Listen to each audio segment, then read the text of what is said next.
Hello friends, എല്ലാവർക്കും പുതിയൊരു വീഡിയോയിലേക്ക് സ്വാഗതം. ഇന്ന് നമ്മൾ എവിടെ ഉണ്ടാക്കാൻ പോകുന്നത് ചിക്കൻ റോസ്റ്റ് ആണ്. വളരെ സിമ്പിൾ ആയിട്ട് ഉണ്ടാക്കാൻ പോകുന്ന ഒരു ചിക്കൻ റോസ്റ്റിന്റെ റെസിപ്പിയാണ് നമ്മൾ നോക്കാൻ പോകുന്നത്. അതിലേക്ക് ആദ്യമായി നമുക്ക് വേണ്ടത് ഒരു 3-4 മീഡിയം സൈസ് സബോള, അത് നമ്മൾ സ്ലൈസ് ആയിട്ട് അരിയണം. പിന്നെ അതിലേക്ക് ആവശ്യമുള്ളത് കറിമുളക്, അതുപോലെ വേപ്പില, ഇതെല്ലാം കൂടി ഫസ്റ്റ് നമ്മളൊരു മിക്സ് ഉണ്ടാക്കണം. അതിലേക്കായിട്ട് മഞ്ഞൾപ്പൊടി 1 സ്പൂൺ, മുളക് പൊടി 3 സ്പൂൺ,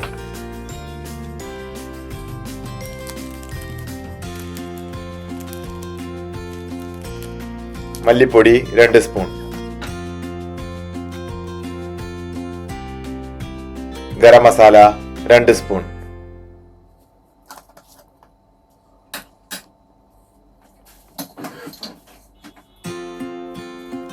പിന്നെ നമ്മുടെ ആവശ്യത്തിന് 3 സ്പൂൺ ഉപ്പിട്ട് കൊടുക്കണം. അതിനുശേഷം കുറച്ച് വെള്ളം ഒഴിച്ചിട്ട് നല്ല രീതിയിൽ ഇതിനെ മിക്സ് ചെയ്തെടുക്കണം. വീഡിയോയിൽ കാണുന്നത് പോലെ നന്നായി മിക്സ് ചെയ്തെടുക്കുക. ഇതിനുശേഷം ഞാനിവിടെ എടുത്തിരിക്കുന്നത് 1 കിലോ ബ്രോയിലർ ചിക്കൻ ആണ്. അത് ഇനി നമുക്ക് അതിലേക്ക് നന്നായി മിക്സ് ചെയ്ത് പിടിപ്പിക്കാം.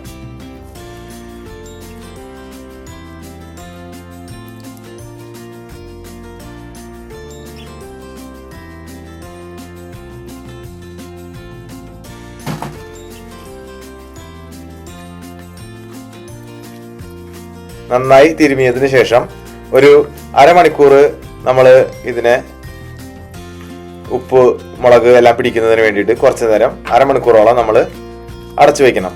തിരുമിയതിനു ശേഷം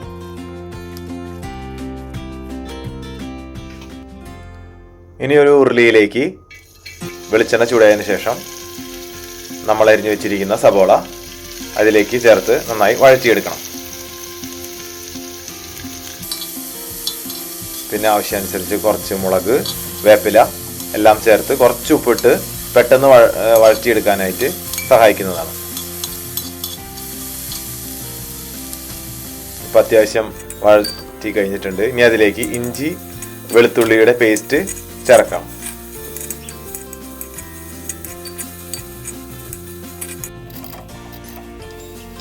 അതിനുശേഷം ഒരു തക്കാളി, മീഡിയം സൈസ് തക്കാളി ചേർക്കണം. എല്ലാം ഒരു പരുവമായി വഴറ്റിയതിനു ശേഷം നമ്മൾ ഇവിടെ നേരത്തെ അരമണിക്കൂർ മുപ്പാട് വെച്ചിരിക്കുന്ന ചിക്കൻ മസാല തേച്ചത് ഇപ്പോൾ ഇട്ട് കൊടുക്കേണ്ടതാണ്.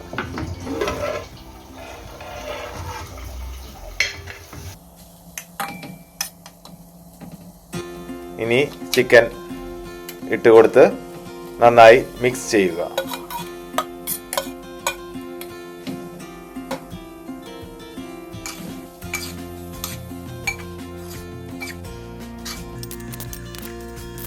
വേണമെങ്കിൽ ഒരല്പം വെള്ളം ഒഴിച്ച് മിക്സ് ചെയ്ത് ഇനി നമ്മൾ മൂടി വയ്ക്കണം. ഓക്കെ, ഇത് അരമണിക്കൂർ ശേഷം നമ്മൾ തുറന്ന് അത്യാവശ്യം വേവ് ആയോ എന്ന് നോക്കിയതിന് ശേഷം ഇളക്കി കൊടുക്കണം. ഓക്കെ, അപ്പോൾ ഉള്ള വീഡിയോയിൽ കാണുന്ന പോലെ ഒരു വെന്തോന്ന് നമുക്കറിയാൻ പറ്റും. ഓക്കെ, അതിനുശേഷം തുറന്ന് വെച്ച് ഒരു 10 മിനിറ്റോളം വേവിച്ച് നമ്മുടെ രസകരമായ ചിക്കൻ റോസ്റ്റ് എടുത്ത് ചോറിൻ്റെ ഒപ്പമോ ചപ്പാത്തിക്കൊപ്പമോ നമുക്ക് സെർവ് ചെയ്യാവുന്നതാണ്. Thank you for watching the video. Video ഇഷ്ടമായാൽ എല്ലാവരും സബ്സ്ക്രൈബ് ചെയ്യാനും ഷെയർ ചെയ്യാനും ലൈക്ക് ചെയ്യാനും മറക്കരുത്. Thank you.